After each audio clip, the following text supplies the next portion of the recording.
이 마지막 때를 준비하는 슬기로운 자녀가 되게 인도하여 주옵소서. 우리가 무엇을 하든지 그리스도를 위하여 하게 하시고 주님이 내게 주신 역할, 즉 그리스도인으로서 하나님의 자녀로서의 삶을 살아가게 도와주옵소서.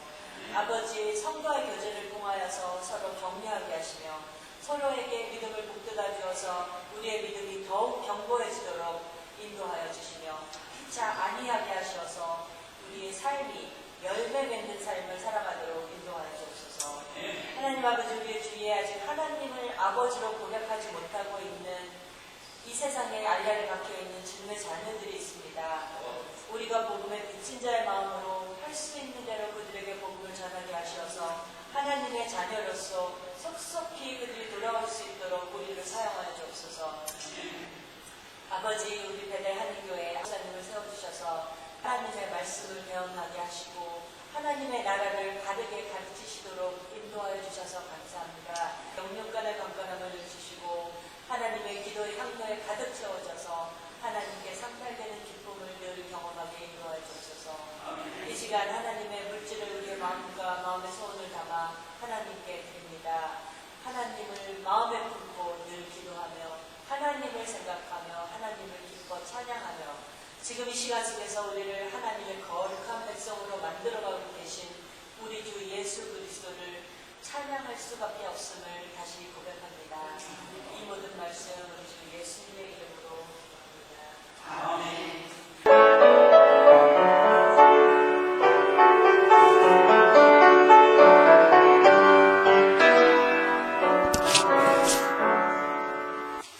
자, 오늘 증거할 말씀입니다. 계시록 6장 1절 말씀을 제가 읽는데요. 그 전에 다니엘서 8장 23절 25절을 제가 읽을 테니까 기억을 되살리시고 계시록 6장 1절로 가십시다.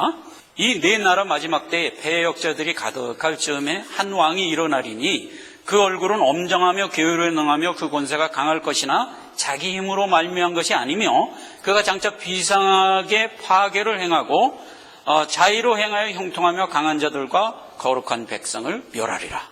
그가 꾀를 베풀어 제 손으로 괴율을 이루고 마음에 스스로 큰 체하며 또 평화한 때에 많은 무리를 멸하며 또 스스로 서서 만왕의 왕을 대적할 것이나 그가 사람의 손을 말미암지 않고 깨어지리라.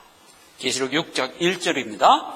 내가 보매 어린 양이 7인 중에 하나를 떼시는데 그때 내가 들으니 네 생물 중에 하나가 우레소리같이 말하되 오라 하기로. 아멘. 자, 이 말씀을 중심으로 해서요, 하나님의 7인 재앙이라는 제목으로 말씀을 살펴봅니다. 자, 우리가 다니엘서 8장 조금 전에 제가 읽어드린 그 말씀의 내용을 우리가 이제 구체적으로 계시록으로 와서 보기 시작한 겁니다.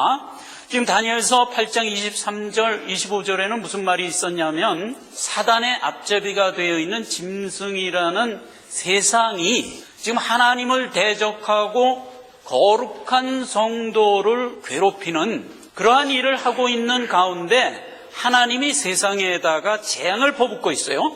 그런데 그 재앙이 어떤 모습으로 퍼부어지고 있는가 하는 겁니다. 지금 이 다니엘서에서는 어떻게 기록되어 있냐면 말미에 보니까 그렇게 하나님을 대적하고 거룩한 백성을 괴롭히지만 결국 어떻게 된다는 거예요? 사람의 손도 필요 없다는 거예요. 그들은 멸망당하고 말 거라는 거죠. 그렇게 해서 적그리스도의 세력은 언제나 필멸이란 말이에요. 필멸. 그러한 상태에서 우리에게 위해를 가하고 있지만 하나님이 지금 재앙으로 누르고 있다. 그래서 그 재앙의 구체적인 내용이 어떤 것인가 하는 것을 계시록에 들어와서 이제 우리가 살펴보는 순서로 지금 온 겁니다. 그래서 지금 계시록 6장 1절에는 하나님의 재앙 중에서 7인 재앙이라고 묘사된 부분에 들어온 겁니다. 자, 하나님이 이 땅에 재앙을 왜 퍼붓는다고 그랬죠? 첫째, 심판의 때를 맞추기 위하여 재앙을 붓고 있어요. 창세기에 가면 바벨탑 사건 있죠. 바벨탑의 세력들이 벽돌을 일률적으로 찍어서 단을 쌓아 하늘에 닿자. 그리고 지금 단을 쌓고 있어요. 그럼 그 단을 다 쌓으면 그게 뭐라고 그랬죠? 사단의 세계가 완성되는 때라고요. 그러면 하나님은 사단의 세계가 완성되면 바로 심판 들어옵니다. 바로. 그래서 그들은 심판받기로 작정된 자들이기 때문에 죄악이 관영하면 바로 심판 들어옵니다. 근데 하나님이 지금 심판할 때가 아닌 거예요. 하나님의 심판 때는 별도 있어요. 그건 아무도 몰라요. 하나님이 자기 스스로 구속사 가운데 가지고 계세요. 단 우리가 알 수 있는 거는 이 구속사 가운데서 하나님의 목적은 뭐라? 우리를 완성하는 거잖아요. 근데 우리를 완성하는 때까지는 심판을 하고 싶어도 하나님은 안 하고 계시는 거거든요. 그래서 바벨탑을 쌓고 끝까지 가버리면 하나님 심판해야 되니까 못 쌓게 하는 거야. 그래서 어떻게 한다고 그랬어요? 혼잡해서 흐트러뜨린다고 그랬잖아요. 그게 재앙의 의미다 이 말이에요. 그게. 그래서 지금 재앙을 왜 퍼붓는다? 바벨탑 끝까지 못 쌓도록 자꾸 흐트리는 거예요. 그러한 일환으로 일단 이해를 하시란 말이에요. 그건 뭐 이해를 하는 게 아니라 그게 사실이니까. 자, 그래서 재앙을 우리가 들어가 보면 그런 의미의 하나님의 흐트러심이다 라는 개념을 갖고 들어오시란 말이죠. 그게 재앙을 퍼붓는 목적이고 또 하나 목적이 있어요. 그렇게 그들을 흐트러뜨리는 것만이 목적이 아니라 그 퍼붓는 재앙을 통하여 성도들로 하여금 재림의 때를 준비케 하려는 것. 이게 또 재앙이 퍼부어지는 목적 중에 하나다 말이죠. 이 두 가지 목적이 있어요. 자, 그런데 재앙은 어떤 원칙이 있다고 그랬죠? 그 퍼붓는 재앙, 바벨탑 못 쌓도록 흐트러뜨리는 그 하나님의 손길은 성도들과 무관하다니까요. 제가 누차 얘기하지만 하나님이 퍼붓는 재앙은 성도들과 무관해요. 그건 성경이 아주 일관되게 우리에게 주는 말씀이에요. 그러니까 이제 그거 하나 원칙이고 또 하나 원칙은 지금 얘기한 대로 흐트러뜨리고 있다는 것이 하나님의 원칙이에요. 그래서 때가 되면 이제 심판할 때가 됐다. 즉 무슨 얘기예요? 내 백성들의 구원이 이제 다 완성이 됐다라는 그런 때가 되면 하나님은 어떻게 하겠어요? 흐트러뜨리는 손길을 거두시죠. 당연히 거두시죠. 거두면 얘네들이 탑을 결국 쌓을 거 아니에요. 그럼 그때가 심판하는 때고 재림하는 때다 이거예요. 요 원칙을 우리가 잊지 말란 말이에요. 자, 그래서 하나님은 이 모든 일을 세상 역사 가운데서 하나님의 장중에서 붙들고 이끌어간다 하는 것을 우리가 늘 잊지 말아란 말이에요. 다니엘서 4장 17절, 25절, 32절, 5장 21절 여러 번 얘기했어요. 이 문제를. 뭐라고 얘기했냐? 이는 순찬자의 명령대로요 거룩한 자들의 말대로니 곧 인생으로 지극히 높은 자가 인간 나라를 다스리시며 자기의 뜻대로 그것을 누구에든지 주시는 줄 알라 그랬어요. 그러니까 지금 세상 역사가 흘러가고 있어요. 오바마가 대통령이 되고 뭐 소련에는 푸틴이 대통령이 되고 이런 모든 세상의 역사는 세상 스스로 세상의 능력으로 이렇게 이끌려가는 게 아니다 말이에요. 뭐냐? 성도들이 분명히 인식해야 될 것은 이 모든 세상 역사는 하나님의 장중에 붙들려서 하나님의 의도대로 끌고 가고 있는 거예요. 그렇죠. 여기 그랬잖아요. 사람을 세우고 국가를 세우고 국가를 망하게 하고 흥하게 하고 하는 이 모든 것이 하나님의 장중에 있다는 거예요. 성도들이 이 세계관을 갖고 있어야 돼요.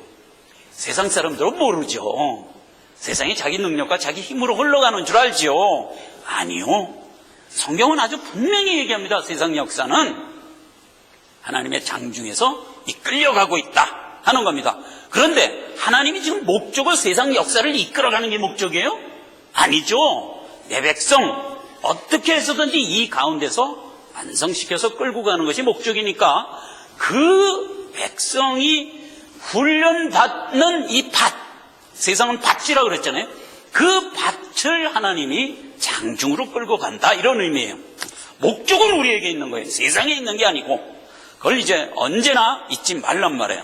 그래서 성경은 기록된 패턴이 있어요. 이게 굉장히 중요해요. 우리가 재앙을 살펴보기 전에 먼저 우리가 정돈해야 될 문제가 뭐냐면 하나님이 성경을 어떤 패턴으로 기록했는가를 우리가 알아야 돼요. 이런 패턴으로 기록했어요. 어쨌든 성도가 하나님의 의중을 알아야 되잖아요. 그러니까 성경에 기록된 모든 내용을 성도가 보고 아하 하고 이해를 하도록 써야 되잖아요. 그래서 이해하기 쉽도록 성경을 기록했어요. 그게 어떤 패턴이냐면 중요한 거는 강조했고 잊기 쉬운 것은 반복하고 그리고 뒤로 갈수록 더 세밀하게 이런 의도로 성경을 기록했다고요. 그래서 그런 의도로 성경을 기록했다는 것을 3세기 초에 빅토리니우스라는 아주 훌륭한 신학자가 발견했어요. 3세기 초면 어떤 때냐면요, 교회가 로마의 극심한 핍박을 받아서 300년간 사경을 헤맬 때예요. 그래갖고 성도들이 지상으로 드러나지를 못하고 전부 카타콤이라는 지하 묘지로, 그 다음에 터키 지역에서는 갑바도기아라는 암혈로 전부 들어가서 숨어 살 때예요. 그렇게 1, 2년을 산 것도 아니고 300년을 살았어요. 그렇게 300년을 살면서 기독교가 아주 깊어졌죠. 심오해졌죠. 그러니까 기독교가 그때 오늘날 우리가 흔히 가지고 있는 기복신앙이라든가 뭐 신비주의 신앙이라든가 이런 걸 가질 틈이 없었잖아요. 생각을 해보세요. 그렇죠? 예수를 믿으면 그냥 발견되면 죽임을 당하는데, 그러니까 그런 300년을 지내면서 과연 하나님이 우리를 무슨 의도로 구원하여 이 길을 끌고 가는가를 깊이 생각할 수밖에 없잖아요. 그러니까 그 300년 동안에 깊이 생각을 하면서 하나님의 의중을 전부 정통교리를 그때 다 세운 거예요. 그때. 그래서 우리가 오늘날 정통교회가 가지고 있는 모든 교리가 그때 다 정립이 된 거예요. 그런 극심한 고난 가운데에만 하나님의 의중이 정확하게 우리 눈에 보이지요. 그래서 그때 정립이 된 거예요.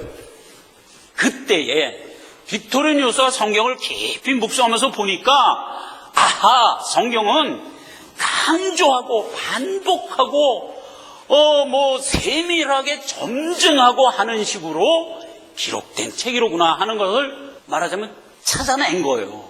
그래서 그때 찾아낸 성경을 보는 안목은 이런 안목을 갖고 보지 않으면 안 된다 하는 것을 정립했어요. 그게 프로그레시브 리캐피츄레이션 이라는, 말하자면 성경을 보는 안목에 대한 교리예요. 그게 우리말이 더 정확해요. 반복 강조 진행형으로 기록됐어요. 이거 기가 막히죠? 중요한 건 반복해 주는 거예요. 그리고 잊으면 안 되는 것은 반복하고 강조해 주는 거예요. 그러면서 어쨌든 성경은 역사 속에서 기록되니까 진행형일 수밖에 없잖아요. 성경이 딸이 기록돼요? 우리가 살아가는 역사 속에서 기록돼 있잖아요. 그러니까 성경은 어쨌거나 말세를 향하여 가고 있잖아요. 그 진행이 안 된다는 거 아니에요. 되고 있어요. 그러나 반복 강조 기록형이다. 이 반복 강조 기록형으로 성경이 기록됐다는 것은 성경을 유심히 읽어보면 곳곳에 나타나요. 그 중에 오늘 이 시간 제가 하나 아주 극면한 예 하나를 들어드리겠습니다. 여러분 사사기를 펴시기 바라겠어요. 사사기 구약의 364페이지 전후에 있습니다. 사사기가 어떤 책이냐면 여호수아서가 기록되고 나서 한 200년쯤 후에 기록된 사무엘 선지자가 쓴 책이에요. 그런데 여호수아서에는 무슨 기록이 되어 있냐면은 가나안을 정복하는 내용이 기록되어 있어요. 그러니까 모세가 죽고 이제 하나님이 여호수아를 지도자로 세우죠. 그래서 여호수아한테 이렇게 얘기합니다. 여호수아서에 보면 이렇게 되어 있어요. 1장 1절에 자 이제 모세가 죽었다. 그러니까 네가 지도자가 돼서 이 백성을 이끌고 약속된 가나안 땅을 들어가라. 이렇게 된 거예요. 그러니까 여호수아가 알았습니다. 그래갖고 이제 가나안 땅을 들어가서 가나안 땅을 정복했어요. 그러니까 하나님의 명령이었으니까 내가 가나안 땅을 너희에게 줬으니까 저기 지금 살고 있는 악한 가나안 무리들을 가서 다 진멸하고 차지하라 이랬거든요. 그러니까 이제 여호수아가 이제 백성을 이끌고 들어간 겁니다. 들어가기 전에 먼저 쪼갰어요. 쪼개서 제비를 뽑으라 그랬어요. 뽑으니까 이제 다 자기 땅이 차지됐잖아요. 그 차지한 땅을 지파별로 나눠준 거야. 자, 이제 이게 네 땅이다. 이렇게 정해주고, 그 다음에 각 지파별로 너희에게 할당된 땅에 가서 거기 있는 가나안인을 다 진멸해라. 이렇게 된 거예요. 그렇게 하고 이제 들어가서 몽땅 진멸을 했어요. 각 지파별로. 그러니까 이제 예를 들어서 유다 지파 같으면 그때 유다 지파의 최연장자가 갈렙이었으니까 갈렙이 유다 지파에 있는 모든 족장을 다 불러 막겠지. 자, 우리가 이 땅을 할당 받았으니까 그 땅 안에 성읍들이 많잖아요. 근데 이 여호수아에서 읽어보면요, 얼마나 풍성하게 나눠줬냐면 한 가족당 한 성읍을 준 거야. 얼마나 커요. 근데 이 가나안 땅에 들어가는 건 뭐에 대한 상징이라고 그랬죠? 우리가 이제 완성돼서 천성에 들어가서 받을 유업에 대한 상징이에요. 그러니까 우리가 가서 받을 유업이 그렇게 쪼잔한 게 아니라니까요. 한 성읍을 하나씩 받는 거예요. 그러니까 이제 우리가 천국에 가서 그 넓은 천국에 우리가 말하자면 하나님의 아들이 돼서 후사가 돼서 천국을 다스릴 자니까 하나님이 우리에게 말하자면 유업으로 나눠줄 거거든요. 그건 실질적인 거예요. 그거에 대한 그림으로 이제 가나안 땅에 이렇게 들어간 거잖아요. 이렇게 들어간 거예요. 그렇게 해서 이제 성읍별로 가서 이 성읍은 네가 가서 취하라. 이 성읍은 네 가족에 가서 취하라. 네 가족에 가서 취하라. 해갖고 다 나눠준 거예요. 근데 그때 유다 지파에 할당된 성읍 중에서 기랏세벨이라는 성읍 하나가 있는데 이 성읍이 초롱성인 거야. 굉장히 가서 공략하기가 어려운 성읍인 거야. 그러니까 이제 갈렙이 야, 저 기랏세벨을 가서 쳐서 뺏어오는 자에게는 내 딸 악사를 아내로 주겠다. 이렇게 이제 천명을 했단 말이에요. 그랬더니 운니엘이라는 청년이 그래요? 좋습니다. 내가 가겠습니다. 가갖고 이제 그 성읍을 쳤지요. 쳐서 이제 취하고 갈렙의 딸 악사를 아내로 이제 얻게 되는 이런 내용들이 이제 기록되어 있어요. 그러니까 실제로 가나안 땅에 들어가서 그 성읍을 어떻게 공략해서 내 거로 만들었는가 하는 얘기가 세세하게 쫙 여호수아서에 기록되어 있어요. 그렇게 다 기록을 하고 여호수아서 말미 21장 34절에 가면 뭐라고 되어 있냐면 이건 중요하니까 제가 읽습니다. 여호수아서 21장 45절 여호와께서 이스라엘 족속에게 말씀하신 선한 일이 하나도 남김없이 다 성취되었느니라 이렇게 기록되어 있어요. 그러니까 무슨 얘기예요? 가나안 정벌이 다 끝났다 이 얘기예요. 몽땅 끝나고 지금 지파별로 지금 땅을 다 나눠준 상황이 이제 성취가 된 거예요. 그렇게 하고 어디로 넘어가요? 사사기로 넘어가요. 근데 사사기는 그렇게 가나안 정벌이 끝나고 나서 사사기로 넘어가는데 시간적으로는 한 200~300년 후에 사무엘 선지자가 쓴 책이에요. 자, 사사기 1장 1절을 읽겠습니다. 여러분 성경을 다 펴세요. 페이지 수로 361페이지쯤 되는데 요즘엔 뭐 한두 페이지가 이렇게 틀려요. 자, 1장 1절 열었으면 제가 읽습니다. 여호수아가 죽은 후에 여기까지 읽어야 돼요. 여호수아가 죽은 후에 그리고 어디로 이어져야 되냐면 2장 10절로 이어져야 되는 겁니다. 2장 10절 가보겠어요. 그 세대 사람도 다 열조에게로 돌아갔고 그 후에 일어난 다른 세대는 여호와를 알지 못하여 여호와께서 이스라엘을 위하여 행하신 일도 알지 못하였다. 이렇게 기록되면서 사사기가 시작되는 겁니다. 다시 보겠어요. 자, 사사기 1장 1절입니다. 여호수아가 죽은 후에 10절, 2장 10절 그 세대 사람도 다 그의 열조에게로 돌아가서 다 죽었다. 이런 얘기예요. 자, 보세요. 여호수아가 이제 수완이 탔으니까 죽었을 거 아닙니까? 그럼 그 세대에 가나안을 정벌했던 모든 세대도 수완이 쳤으니까 다 죽었겠지, 당연히. 그래서 가나안을 정벌할 때 함께 일했던 모든 이스라엘 백성이 수완이 돼서 이제 그 세대가 다 죽고 이제 다음 세대가 됐다 하는 얘기예요, 지금. 그런데 그 다음 세대가 가나안 정벌할 때 모든 하나님의 은혜와 그때 그 가서 정벌했던 역사에 대해서 하나도 모르는 거야. 모르고 전부 잊어버렸어요. 잊어버리고 말하자면 신앙을 잃었더라 하는 것으로 지금 사사기가 기록되는 거거든요. 자, 그런데 제가 지금 읽은 게 여호수아가 죽은 후에 그러고 2장 10절로 간 거잖아요. 그럼 그 중간에 있는 내용은 뭐냐 이거예요. 중간에 있는 내용이 요게 반복 강조 기록의 예예요. 자, 보세요. 이렇게 돼 있어요. 다시 사사기 1장 1절을 봅니다.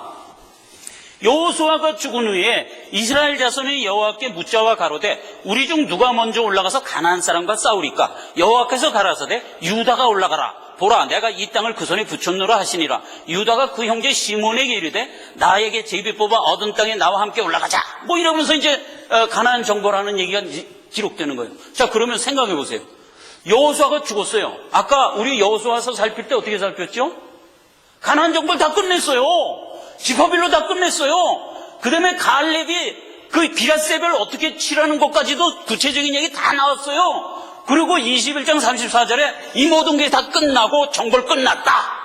여기까지 해서 다 끝났는데 사사기에 와서 여호수아가 죽은 후에 이스라엘 자손이 여호와께 묻자와 가로되 가나안 땅은 누가 먼저 가서 치리까? 이렇게 얘기가 나와버리면 아니 가나안 정벌 아직 안 끝난 거야? 또 가서 정벌을 해야 될 게 아직 남은 거야? 이렇게 되잖아요. 즉 하나님께서 성경을 강조 반복 기록법으로 썼다는 것을 모르고 읽으면 그 오류에 빠지게 된단 말이에요. 그러고 헷갈리는 거야. 아니 이게 어떻게 된 거지? 난 여태까지 여호수아 읽을 때 가나안 정벌 다 끝났는 줄 알고 여기까지 읽었는데 사사기에 들어보니까 아직도 안 끝난 거야? 근데 그 뒤에 계속 읽어보니까 세상에 갈렙이 비라세벨 치는 내 딸 악사 주겠다는 얘기가 또 나와. 그럼 이제 거기서 힌트를 얻어야죠. 아하, 갈렙이 딸 악사를 주겠다고 해서 운내일이 나와서 비라세벨을 친 얘기가 또 나오는 거 보니까 이게 먼저 있었던 얘기 반추하는 거로구나 하고 금방 알아들어야죠. 그래서 이제 신실한 성도들이 그걸 다 알아낸 거예요.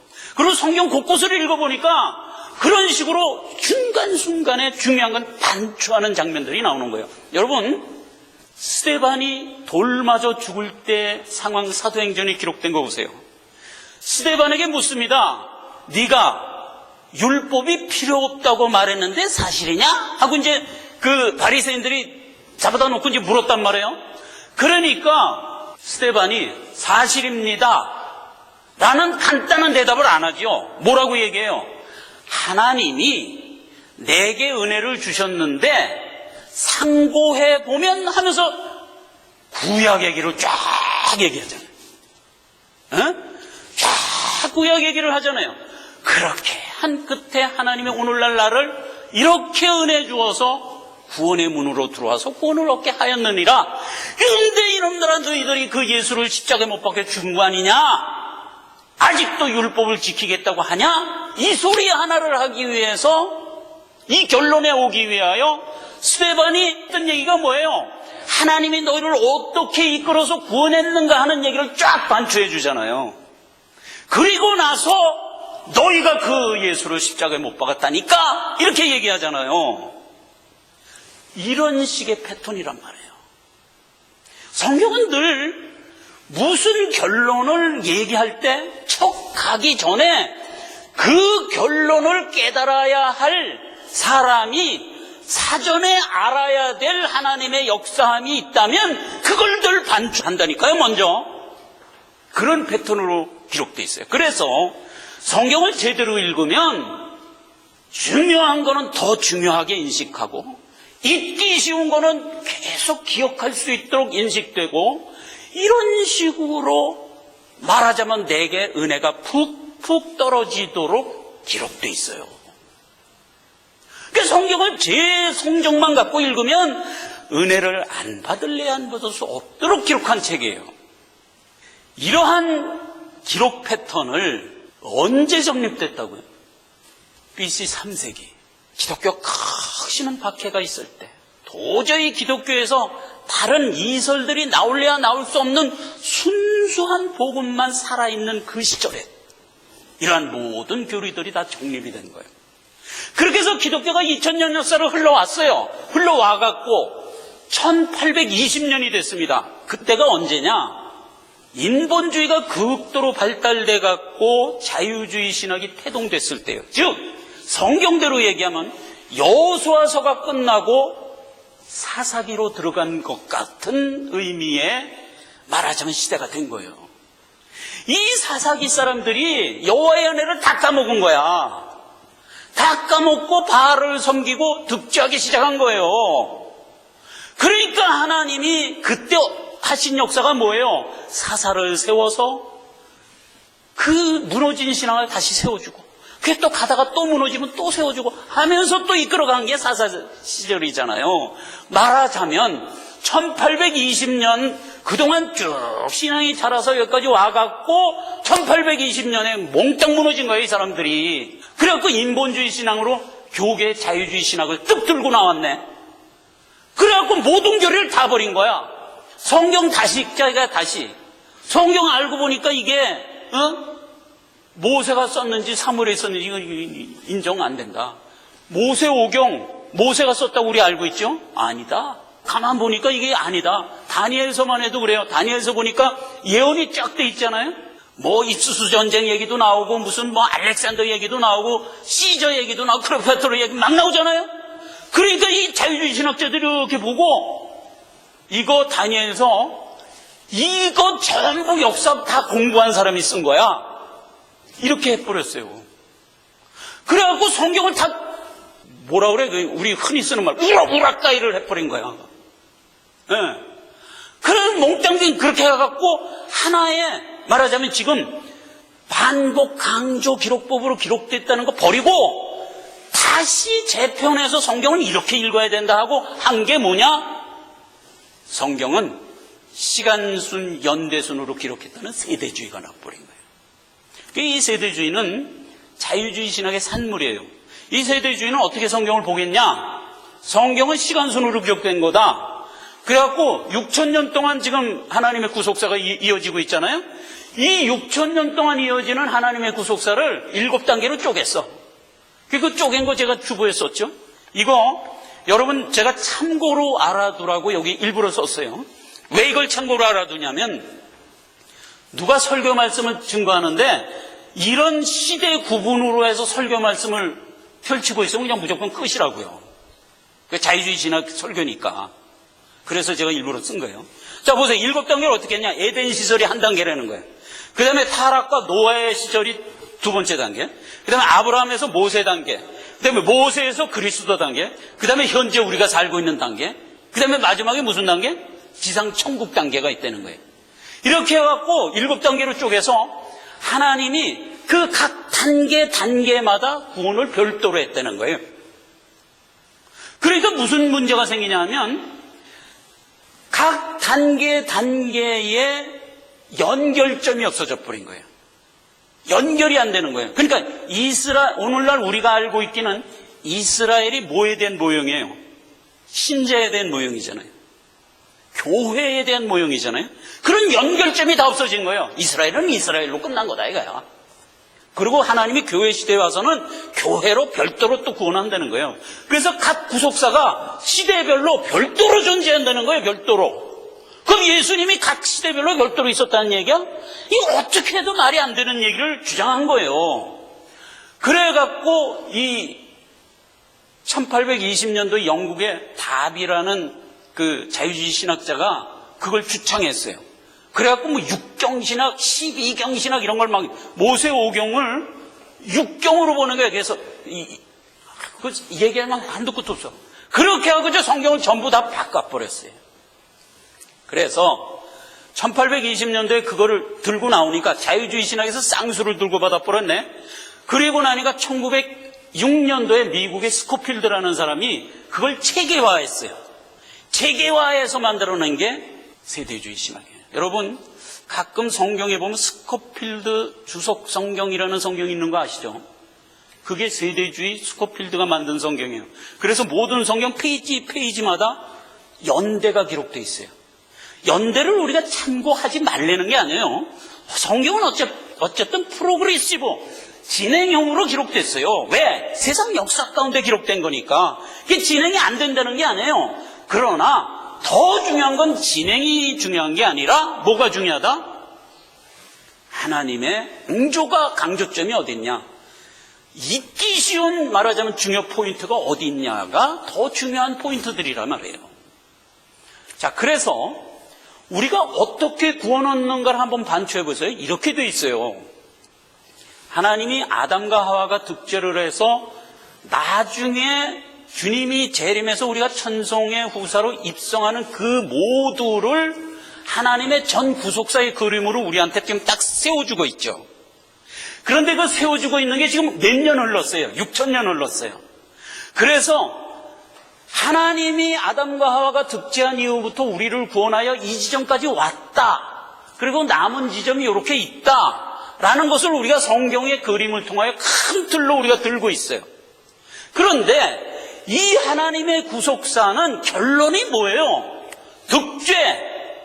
그 다음에 하나님이 너를 구원하겠다는 언약. 그 다음에 그 언약대로 예수님이 오셔 십자가에서 우리 죄를 대속해, 그리고 믿음의 문을 열어서 구원. 이 내용이잖아요. 뭐 다른 내용이 있어요? 그 내용이잖아요. 근데 그 내용이 6,000년이라는 긴 세월을 통해서만 보도록 돼 있는 내용이냐 이거예요? 아니요. 성경을 다 보세요. 이렇게 큰 틀로 흘러오는 가운데 사이사이에 끼어있는 작은 구성원 하나하나가 하나님의 구속사 전체를 다 머금고 있다고요. 다 머금고 있다니까요. 전체만 머금고 있는 게 아니라 그 안에 박혀있는 구성원 하나하나를 별도로 뽑아보면 그 안에 작은 구속사가 그대로 원리적으로 들어가 있다니까요. 그래서 구약 백성이 어떻게 구원을 얻었어요? 하나님의 그런 손길에 의하여 구원을 얻는 거예요. 자, 보세요. 히브리서 11장을 제가 읽겠습니다. 구원은 어떻게 얻었냐? 이렇게 얻었어요. 믿음은 바라는 것들의 실상이요 보지 못하는 것들의 증거니 선진들이 이로써 증거를 얻었다고요. 선진들이. 아벨 보세요. 아벨이 뭐로 구원을 얻었어요?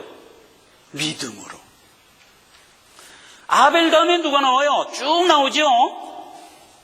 에녹 믿는 자로 구원 얻었어요. 근데 에녹을 뭐라고 여기 표현했나요? 5절 봅시다. 믿음으로 에녹은 죽음을 보지 못하고 옮겼으니 하나님이 저를 옮기시면 다시 보지 않았다. 저는 옮기기 전에 뭐가 있었다? 믿음이 있었대요. 근데 그 믿음을 뭐라고 썼어요? 옮기기 전에 하나님을 기쁘시게 하는 자라는 증거를 얻었대요.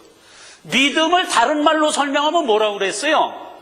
믿음이 없이는 하나님을 기뻐하게 할 수 없다. 그러니까 믿음의 다른 이름이에요, 그게.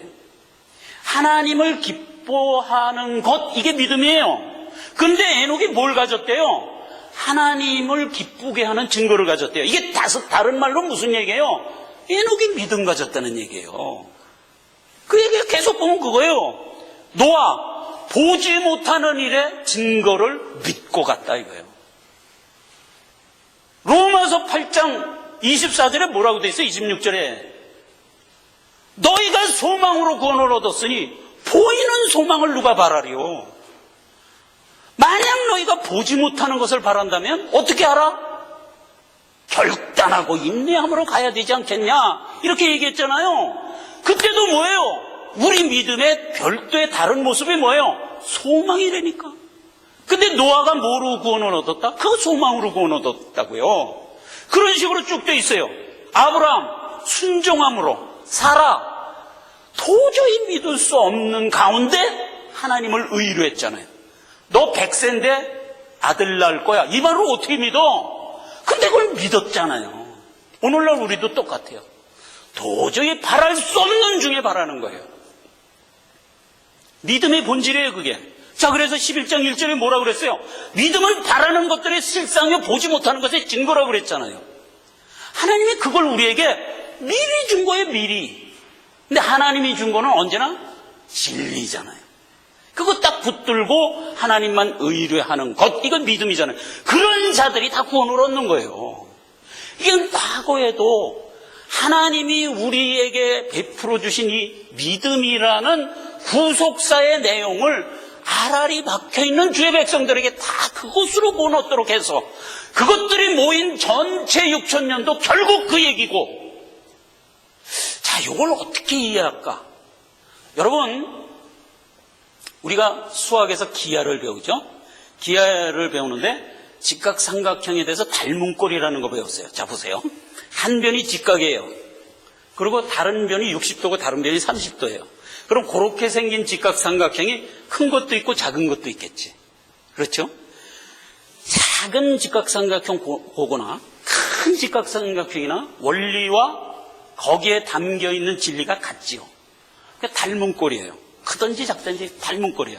자, 그래서 무슨 원리가 거기서 나오냐면 이 같은 직각삼각형이란다면 여기 높이가 1cm면 밑변은 2cm다. 그렇다면 이 무지하게 큰 삼각형이라 할지라도 높이가 만약 200m라면 밑변은 당연히 400m겠지. 그런 원리를 우리가 도출해낼 수 있잖아요. 그걸 발견한 게 피타고라스예요. 이게 피타고라스 정리라고 그러잖아요. 자, 그러면 우리가 여기서 태양까지의 거리를 어떻게 잴 수 있어요? 아니, 작아갖고 어떻게 잴 거야? 삼각형을 그리는 거야. 삼각형을 피타고라스 정리로 갖고 삼각형을 그리는 거야. 그래서 뉴욕과 LA에서 동시에 태양을 바라보고 각도를 재는 거야. 그 각도를 갖고 그 각도 그대로 작은 삼각형을 종이에 그려놓고 비율을 베는 거야. 비율을. 그래서 뉴욕과 LA까지의 거리가 이 정도니까 이 각도 그대로 가면 태양은 이 거리일 것이다. 이렇게 역산해서 태양과의 거리를 만들어내는 거잖아요. 그게 이제 그 원리가 같으면 이런 이제 동일한 이 진리가 되잖아요. 이 구원이 똑같단 말이에요. 하나님이 만들어낸 이 6,000년이라는 거대한 구속사의 그 얼개의 원리와 원칙을 우리가 알면 거기에 알알이 박혀있는 셀 하나하나가 구속사 전부를 머금고 있다니까요. 이 전체를 알 필요가 없어요. 지금 세대주의처럼 쪼개면 안 되는 거예요. 거꾸로 이건 되레 안 되는 거예요. 전체를 놓고 그 원리를 몽땅 취하도록 돼 있지. 안쪽에서 요 조각만 갖고 오면 안 되지. 그건 벌써 틀린 게 되잖아요. 닮은 꼴이 아니지. 직각삼각형 닮은 꼴을 쫙 만들어 놓고 여기서 조금 쪼개갖고 각도도 틀리고 이제 다 틀려졌는데 쪼가리는 그 닮은 꼴이 안 되지. 그건 못 받는 거예요. 이런 원리를 우리가 알아야 돼요. 자, 제가 7인 재앙을 설명하면서 여기까지 왔어요. 이게 이제 서론이에요. 아직 7인 재앙에 들어가지도 못한 채 여기까지 왔어요. 그러면 7인 재앙이라는 이 주제를 설명하기 위해서 이게 필요했던 거예요. 하나님이 바로 이런 식으로 얘기하는 거예요. 언제나. 어떤 결론을 얘기하려면 그 결론을 이해할 수 있도록 사전에 어떤 게 필요하면 이걸 삽입하여 먼저 강론한다니까요. 그리고 난 이후에 결론으로 들어가는 거예요. 제가 지금 그 동일한 패턴으로 여기까지 온 거예요. 서론이 좀 길었지만 그래도 7인으로 들어가자. 자, 이제 인제서부터는 쉽게 들어갈까요? 자, 6장 1절에 뭐라고 돼 있어요? 7인을 떼는데 어린 양이 인을 하나씩 떼는 장면이에요. 그죠? 어린 양이 이게 탁탁 떼었어요. 떼니까 어떤 현상이 있나요? 첫 번째 인을 딱 뗐어요. 그랬더니 거기서 뭐가 나왔나요? 2절에 내가 보니 이에 흰 말이 있는데 그 탄자가 활을 가졌고 멸루관을 가지고 나가서 이기고 또 이기려고 하더라. 이렇게 됐어요. 이게 첫 번째 재앙으로 떨어진 거예요. 하나님이 첫 번째 인을 딱 예수님이 떼니까 활 가진 자가 흰 말 타고 나와서 이기고 이기려고 한다가 하나님이 퍼붓는 재앙이에요. 그럼 이게 무슨 재앙이냐 이거예요 도대체. 이거는 결론부터 얘기하면 하나님이 인류에게 죄인들에게 호전성을 준 거예요. 호전성. 그래서 인류 역사를 보세요. 그냥 싸워. 그냥 허건날 싸우는 거예요. 하나님이 재앙으로 퍼붓기 때문에 그래요. 개인도 보세요. 극심한 경쟁 상태에서 살도록 하나님이 말하자면 그 심성 가운데 죄성을 불어넣어 준 거예요. 그러니까 우리가 이 땅을 살면서 믿음 없이 사는 사람들은 자기를 지키고 수송하기 위한 삶이 무엇으로 나타나요? 극심한 경쟁력과 호전성으로 나타나요. 그것이 개인일 때는 그렇게 나타나고 사회일 때는 반목으로 나타나고 국가일 때는 전쟁으로 나타나는 거예요. 하나님이 퍼붓는 재앙이 이런 모습이다 하는 거예요. 이걸 잘못 해석하면 이렇게 돼 있어요. 흰 말 타고 나왔다. 그리고 이기고 이기려고 하더라.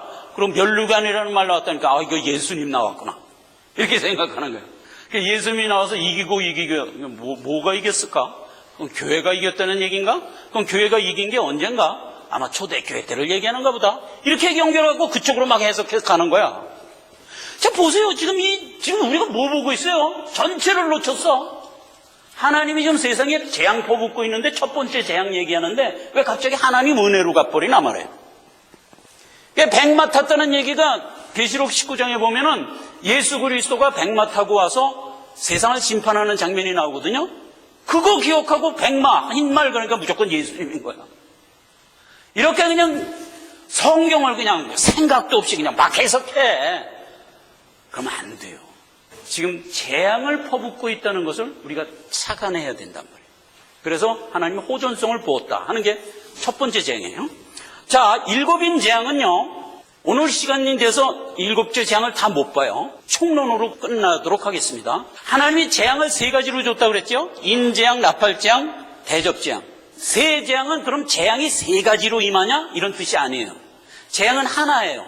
하나인데 왜 세 가지 모습으로 우리에게 기록했냐 하면, 인재앙이라는 것은 재앙 자체가 가지고 있는 영적 의미가 어떤 의미냐, 지금 이 첫 번째 재앙에서 보듯이 이기고 이기려고 하더라 그러고 화를 갖고 나왔다 하는 이 얘기에서 죄인들의 심성에 호전성을 재앙으로 퍼부어줘서 호전성 갖고 살게 함으로써 서로 싸우게 만들었다가 하나님이 준 재앙이라는 거예요.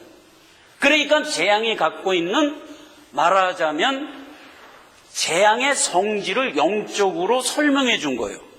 그렇게 한 게 인재앙이에요. 그럼 나팔재앙은 뭐냐? 동일한 재앙을 이번에는 역사적으로 어떻게 임하고 있는가를 구체적으로 설명한 기록이 나팔재앙이에요. 그래서 인재앙이 영적 설명이었다면 나팔재앙은 실제로 세상에 임하는 재앙의 구체적인 내용으로 들어와요. 그렇게 된 거예요. 같은 재앙을 이 측면에서 보고 이 측면에서 본 거예요. 그 다음에 대접재앙은 그 재앙이 사단에게 어떤 영향을 줬는가 하는 것을 사단의 포커스를 맞춰서 기록한 거예요. 그렇게 해서 하나님이 퍼붓고 있는 재앙을 세 측면에서 조명하여 기록해서 세 가지 재앙으로 기록된 거지, 재앙이 세 개 있다는 뜻이 아니에요. 그거 하나 아셔야 되고, 또 하나는 각 재앙은 일곱 재앙으로 나눴어요. 그렇죠? 일곱 인재앙, 일곱 나팔재앙, 일곱 대접재앙 이렇게 돼 있잖아요. 그러면 그 각각의 재앙이 시간 순으로 퍼부어준다고 된 의미가 아니에요. 그러니까 첫 번째 인의 재앙이 나고 그거는 이제 끝나고, 그 다음에 두 번째 인의 재앙이 또 와서 또 한참 시달리다가 그건 끝나고, 세 번째 인이 와서 또 시달리다가 끝나고, 이런 게 아니야. 그럼 뭐냐? 재앙 전체가 가지고 있는 성질을 일곱 가지로 말하자면 쪼개서 우리에게 종합적으로 설명해 주고 있는 거예요. 그러니까 하나님이 우리에게 퍼붓고 있는 재앙은 이런 특징들을 가지고 있느니라 하고 그 일곱 가지로 풀어서 설명한 거예요. 그러니까 일곱 인재앙이 시간순으로 진행된다는 게 아니에요. 일곱 인재앙은 재앙 전체에 대한 설명인 거예요. 요거 꼭 기억하세요. 그래서 성경을 읽다 보면, 계시록을 읽다 보면 각각의 재앙을 퍼부면서 이 일 후에 하는 말들이 계속 나와요. 그러면 꼭 그걸 우리가 볼 때, 아, 요게 시간순으로 기록됐구나, 요 재앙은 이제 끝났고 다음 재앙이 또 오는구나, 요렇게 이해하기가 딱 좋게 됐어요. 아니요, 절대로 재앙은 전체에 대한 설명을 하고 있는 거예요. 그러니까 2일 후에라는 것은 아까 우리가 여호수아서 읽을 때 여호수아가 죽은 후에 잠깐 과거를 한번 반추합시다 하고 반추하는 그런 의미의 2일 후에예요.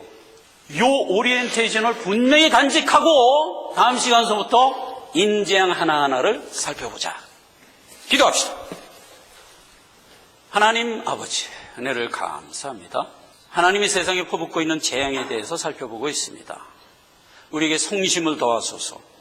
우리가 바른 믿음의 성정을 가지고 이 말씀을 읽지 않으면 오류에 빠지게 됩니다. 우리의 성심을 더하시고 하나님의 허락해 주시는 굳건한 믿음 가운데 하나님이 주시는 말씀을 바르고 정확하게 듣고 이해하여 우리가 은혜 받게 하실 뿐 아니라 말세의 때를 준비케 하시고 또 하나님 앞에 바르게 성장하여 가는 자 다 될 수 있도록 인도하옵소서. 예수님의 이름으로 기도했습니다. 아멘. 자, 다 함께 일어나셔서 찬송가 부르고 예배를 마칩니다. 514장입니다.